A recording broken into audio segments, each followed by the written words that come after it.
All right, guys, so what's happening with the 2024 market in Sacramento? Well, let's talk about it.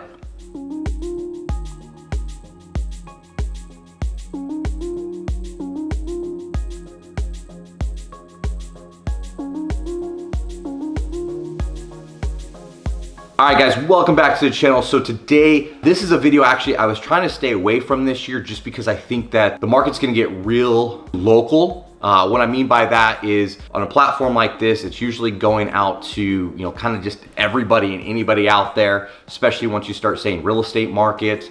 And I really think that we're gonna see a lot of changes this year from market to market, from state to state, from county to county, because we saw so much movement, of course, in that 2020, right to the beginning of that 2023. And we've kind of, through 2023, really calmed down. So let's get into this. So first things first, Sacramento market, like a lot of markets, is going to be very low inventory, okay? One of the things that we saw in 2023 was the lowest we've ever seen. Now, as of January of 2024 compared to January of 2023, we actually have seen an increase in homes hitting the market. Now, one of the reasons why people weren't moving, this is pretty much common knowledge out there, was that interest rate. A lot of people locked in at those high 2s, low 3s.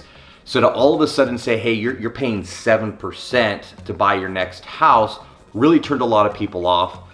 Really turned a lot of buyers that never even actually got to purchase off. So they ended up sitting on the sidelines, didn't purchase that house, or just stayed right where they were.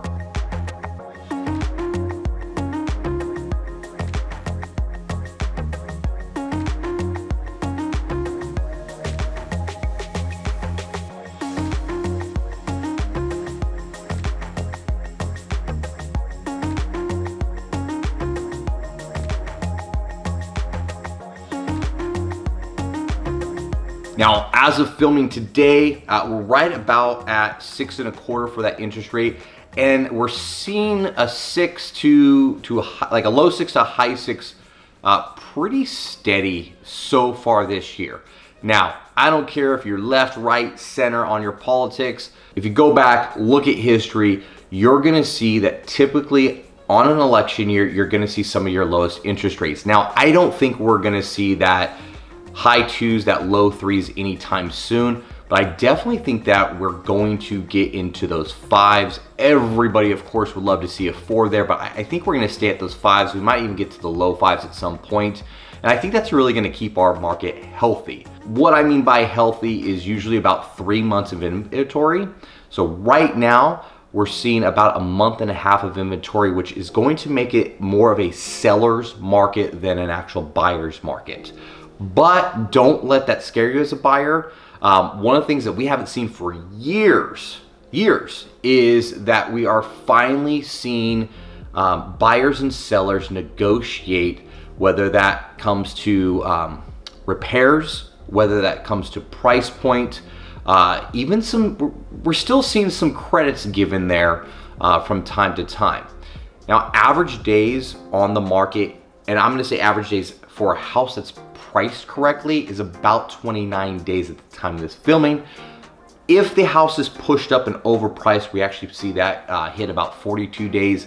Really, I think what's happening there is you're gonna see the house hit after about 30 days. The realtor is gonna have that conversation that, hey, we got nothing on the market and here's 29 days is the average. They drop that price back down to where it really should be, and within a week, week and a half, people that have been on the sidelines have been thinking about making an offer, finally go ahead and jump in.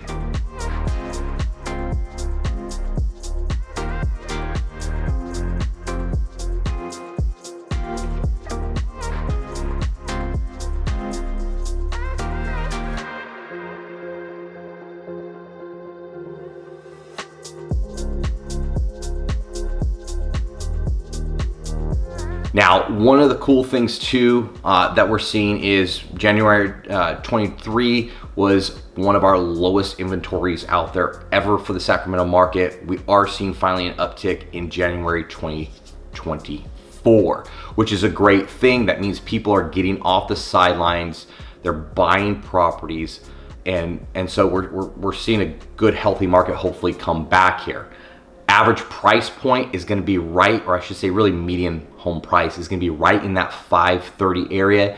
Now that's still a 10% increase from 2023. So like I say, still a little bit of a seller's market. And then average price per square foot is going to run right in that 319 range at the time of the filming. Now a lot of people, I guess, have been asking me like, who's really buying? I'm not really seeing a ton of FHA people out there right now purchasing. I'm seeing a lot of conventional loans out there, and every once in a while we get those unicorns and we're gonna actually go ahead and see some of that cash. So cash and conventional loans are probably some of the biggest things that we're seeing out there. Still getting a lot of movement from the Bay Area coming out here. I think one of those things is remote jobs. Even though you're seeing some headlines where they're saying, hey, people are getting called back, remote jobs, there's still a lot of people coming out this way, especially if they only have to go into the office a few days a week. And then a lot of people that are coming out to this area, we are seeing really a big uptick in new home sales. I think one of the reasons why is just because resale homes are a little bit lower on the inventory.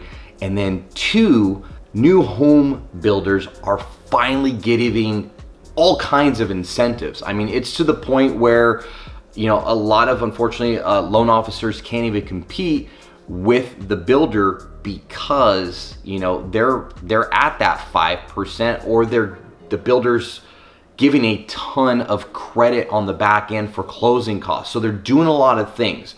Now, I will caution you, if you walk into a new home builder and you know, they do say, hey, yeah, we've got this 5% interest rate, really look at the paperwork. I have seen that a couple of my clients that we walked into these new home builds, once we actually end up penciling everything out with my loan officer, we really find out that at the end of the day, it's not a better deal. They might have some hidden fees in there somewhere buried, or they might be getting something on some other back end. So just be careful when we're walking into these places. Yes, let's get in there. Let's get the information for you. Let's find out what their interest rate, heck, even have them, you know, do a soft pull and let's kind of see what they have to offer. But let's always get a second opinion, because like I say, you might be able to get a little bit better deal out there, or they might just have penalties on there if you want to refinance. Because again, I go back to that election year. If we're going to see the lowest rates, we're going to see them this year.